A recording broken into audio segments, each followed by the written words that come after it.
யோகத்தால் தன்னை அறிந்து, ஞானத்தால் அதுவேயாகும் அந்த பரிபூர்ண நிலை நமக்கு கிட்டி இருக்கிறது. யாருக்கும் கிட்டாத இவ்வரிய பாதை, இந்த பிரம்ம ரகசியத்தை உணர்ந்து கொள்ளும் பாதை, தன்னை அறியும் மார்க்கம்.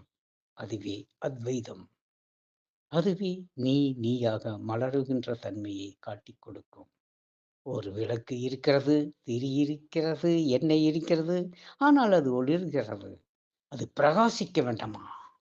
பிரகாசித்து தன்னுடைய பிரகாசத்தால் அனைத்து இருளையும் களைய வேண்டாமா? ஆகவேதான் நீ பேரொளி, பேரானந்த சொரூபம், பிரமம் என்பதை அறிவதற்கு இந்த யோகமும், குருவின் சற்சங்கமும், இந்த ஞான உபதேசங்களும் தேவைப்படுகிறது. மற்றபடி நீ ஞான வடிவே. இதனை புரிந்து கொள்வாயாக.